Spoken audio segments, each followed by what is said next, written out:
नमस्कार विद्यार्थी मैत्रिणींनो, मी आरती विटणकर, आदर्श विद्यालय मुलींचे हायस्कूल नातूबाग येथे शिक्षिका म्हणून कार्यरत आहे.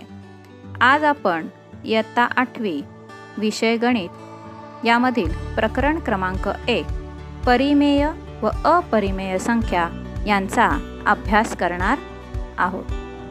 विद्यार्थी मैत्रिणींनो, मागील इयत्तांमध्ये आपण नैसर्गिक संख्या, पूर्ण संख्या, पूर्णांक संख्या आणि परिमेय संख्या यांची ओळख करून घेतली. त्याची थोडीशी उजळणी आता आपण करणार आहोत. नैसर्गिक संख्या कशाला म्हणतात? तर नैसर्गिक संख्या 1 पासून सुरू होतात व त्यापुढे त्या असंख्य असतात. उदाहरणार्थ 1, 2, 3, 4, 5 अशा अनंतापर्यंत आपण त्या लिहू शकतो. 1 ही सर्वात लहान असते. 1 ही संख्या सर्वात लहान असते व सर्वात मोठी संख्या आपल्याला सांगता येत नाही. या नैसर्गिक संख्यांना मोज संख्या असे देखील म्हटले जाते. यानंतर पूर्ण संख्या. पूर्ण संख्येची सुरुवात शून्यापासून होते व पुढे त्या असंख्य असतात. उदाहरणार्थ 0, 1, 2, 3, 4, 5, 6, 7 अशा अनंतापर्यंत आपण या पूर्ण संख्या लिहू शकतो. सर्वात लहान व सर्वात मोठी संख्या आपल्याला सांगता येत नाही. सर्व नैसर्गिक संख्या या पूर्ण संख्या असतात. यानंतर आपण बघणार आहोत पूर्णांक संख्या. पूर्णांक संख्यांमध्ये नैसर्गिक व पूर्ण संख्या असतातच, परंतु या संख्या समूहात धनसंख्यासोबत ऋण संख्यांचा देखील समावेश होतो. उदाहरणार्थ ऋण 5, ऋण 4, ऋण 3, ऋण 2, ऋण 1, 0, 1, 2, 3, 4, 5. यानंतर आपण बघणार आहोत परिमेय संख्या. m ही पूर्णांक संख्या व n ही शून्यतर पूर्णांक संख्या असेल तर m भागिले n या संख्येला परिमेय संख्या म्हणतात. येथे m व n ही परिमेय संख्या आहे कारण त्यांच्या छेदस्थानी शून्यतर संख्या आहे. तुम्हाला खाली तक्त्यामध्ये, छोट्याशा तक्त्यामध्ये परिमेय संख्यांचा समूह दिलेला आहे. त्यांची उदाहरण अशी आहे: ऋण 25/3, 10/7, ऋण 4, 0, 3, 8, 32/3, 67/5 इत्यादी अशा अनेक परिमेय संख्यांचा त्यात आपल्याला समावेश करता येईल. 2 परिमेय संख्यांच्या दरम्यान असंख्य परिमेय संख्या असतात. मुलांनो, आता आपण संख्या रेषेवर परिमेय संख्या कशा दाखवायच्या ते पाहू. संख्या रेषेचा अभ्यास आपण केलाय. संख्या रेषेच्या मध्यभागी 0 असतो, उजवीकडे धनसंख्या व डावीकडे ऋण संख्या असतात. संख्या रेषेवरील बिंदूंची किंमत उजव्या बाजूनी वाढत जाते तर डाव्या बाजूच्या बिंदूंची किंमत कमी कमी होत जाते. उदाहरणार्थ 1 पेक्षा 2 मोठे असतात, 2 पेक्षा 3 मोठे असतात, तसेच ऋण 2 पेक्षा ऋण 1 हा मोठा असतो, ऋण 3 पेक्षा ऋण 2 हे मोठे असतात. आता आपण संख्या रेषा पाहू. आता या संख्या रेषेवर परिमेय संख्या कशा दाखवायच्या ते आपण या उदाहरणातून पाहू. 1 7/3, 2 ऋण 2/3 या संख्या संख्या रेषेवर दाखवूया. सर्वप्रथम एक संख्या रेषा काढूया. 2 ही परिमेय संख्या पूर्णांक संख्या ही आहे, म्हणून ती संख्या रेषेवर दाखवू. आता 7/3 व ऋण 2/3 या 2 परिमेय संख्या दाखवायच्या आहेत. या दोन्ही संख्यातील अंशस्थानी असलेली संख्या तो बिंदू किंवा स्थान ठरवते आणि छेदस्थानी असलेली संख्या एका एककाचे किती भाग करायचे ते ठरवते. म्हणजेच 7/3 यामध्ये प्रत्येक एककाचे 3 समान भाग करायचे आहेत. प्रत्येक एककाचे 3 समान भाग केल्यानंतर शून्यापासूनचा उजवीकडील 7 वा बिंदू 7/3 ही संख्या दर्शवते. ऋण 2/3 ही संख्या दर्शविताना प्रथम 2/3 ही संख्या दाखवावी लागेल व तेवढ्याच अंतरावर शून्यापासून डाव्या बाजूला ऋण 2/3 ही संख्या दाखवावी लागेल. 2/3 दाखवताना शून्यापासून उजवीकडील दुसऱ्या बिंदूवर 2/3 ही संख्या मिळेल. डावीकडे सुद्धा शून्यापासून दुसऱ्या स्थानी ऋण 2/3 ही संख्या मिळेल. अशा प्रकारे आपण संख्या रेषेवर परिमेय संख्या दाखवू शकतो. यानंतर आपण पुढील भाग बघणार आहोत आणि तो पुढील भाग आहे परिमेय संख्यातील क्रमसंबंध म्हणजेच परिमेय संख्यातील लहान मोठेपणा.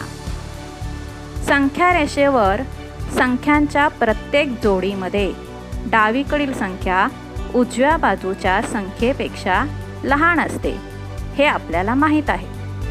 तसेच परिमेय संख्येचा अंश व छेद यांना एका शून्येतर संख्येने गुणले तर संख्या तीच राहते किंवा तिची किंमत बदलत नाही. म्हणजेच a/b बरोबर ka/kb. k हे असमान आहे शून्याच्या, म्हणजेच k ही शून्यतर संख्या आहे. याच्यासाठी आता आपल्याला पुढील उदाहरण अभ्यासायचे आहे. 5/4 व 2/3 या संख्यांमध्ये आपल्याला लहान मोठेपणा ठरवायचा आहे. 5/4 व 2/3 या दोन संख्यांचा छेद भिन्न आहे. मग प्रथम आपल्याला त्यांचा छेद समान करून घ्यावा लागेल. मग हा छेद समान कसा करायचा, तर त्यांच्यामध्ये आपल्याला तिरकस गुणाकार करावा लागेल. मग आता तिरकस गुणाकार कसा करायचा, पहिल्या अपूर्णांकाच्या अंशाला व छेदाला दुसऱ्या अपूर्णांकाच्या छेदाने गुणायचे व दुसऱ्या अपूर्णांकाच्या अंशाला व छेदाला पहिल्या अपूर्णांकाच्या छेदाने गुणायचे. म्हणजेच इथे 5/4 ला 3 गुणायचे, 2/3 ला 4 गुणायचे. 5/4 गुणिले 2/3 बरोबर 5 गुणिले 3 छेद 4 गुणिले 3 बरोबर याचं उत्तर आलं आहे 15/12. आणि दुसरा अपूर्णांक आपला जो आहे 2/3 ला आपण 4 गुणलं, त्याचं उत्तर आलं आहे 8/12. मग आपण 15/12 आणि 8/12 याच्यामध्ये आपण लहान मोठेपणा ठरवायचा आहे. आता छेद या दोघांमध्ये सुद्धा आपण छेद समान करून घेतलेले आहेत.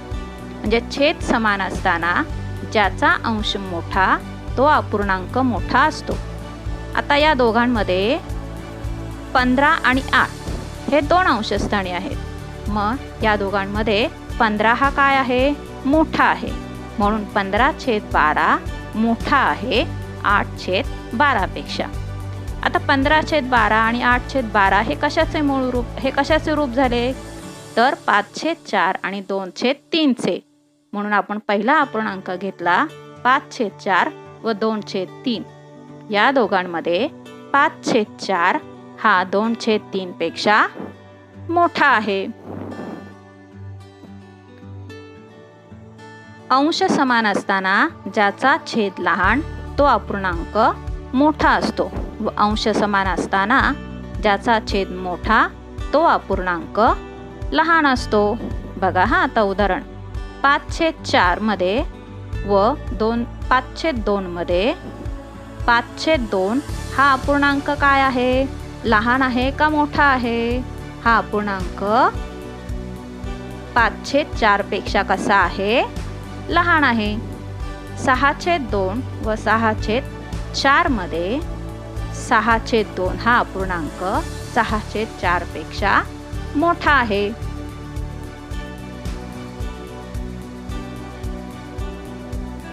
ऋण 7/9 व 4/5 मध्ये या दोन परिमेय संख्यांची तुलना करताना आपल्याला ऋण 7/9 व 4/5 हे बघत असताना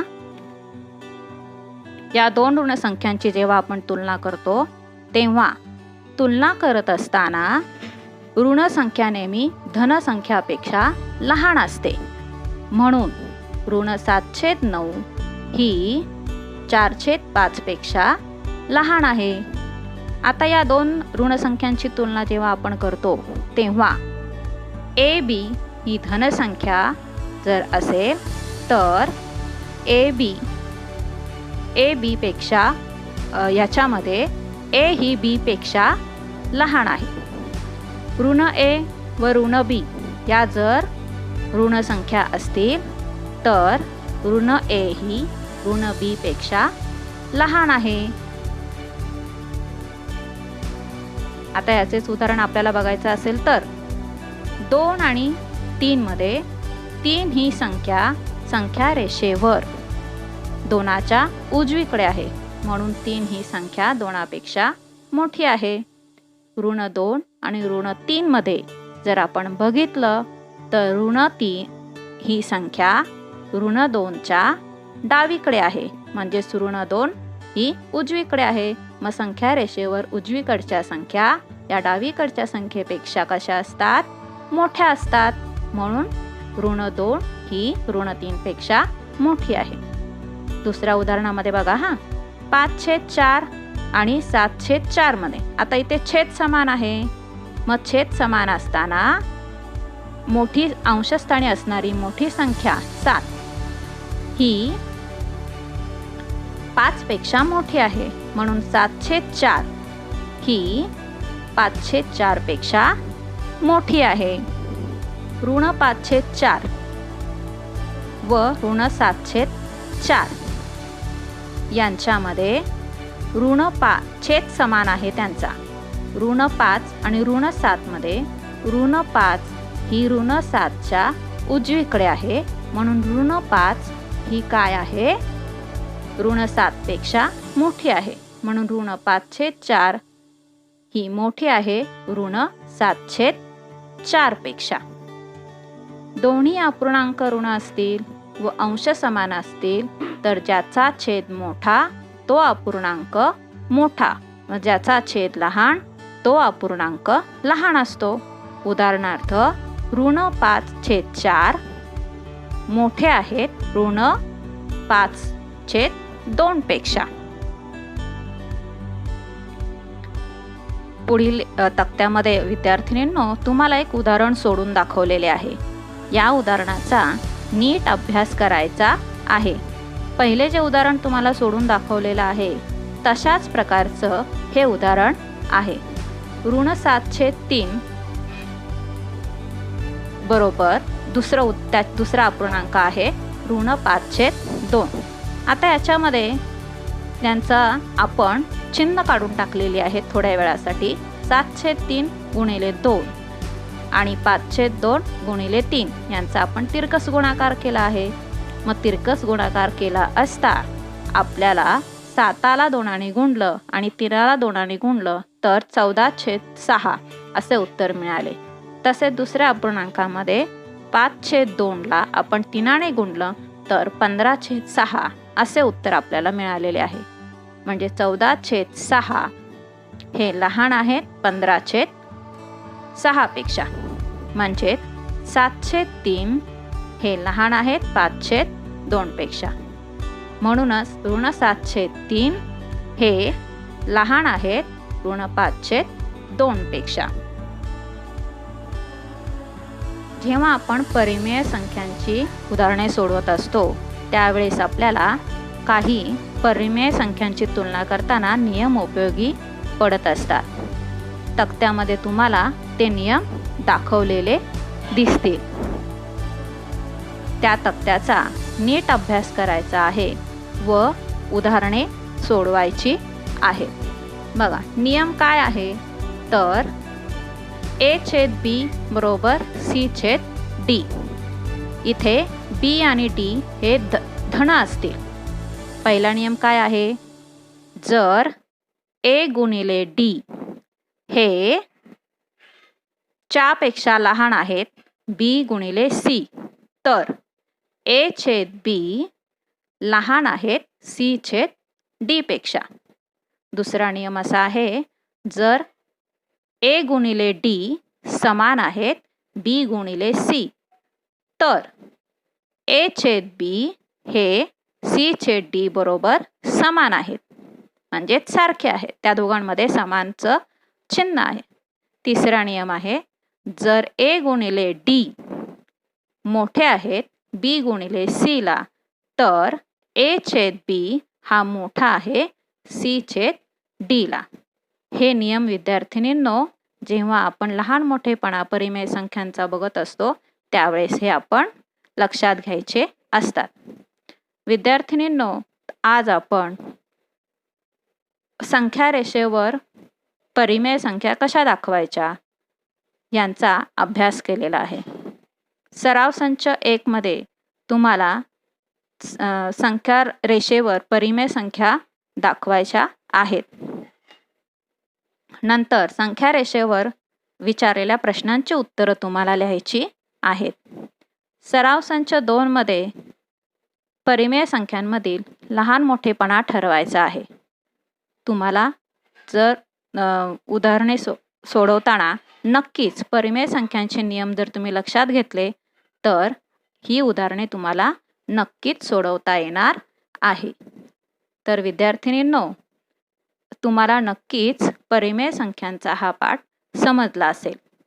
धन्यवाद.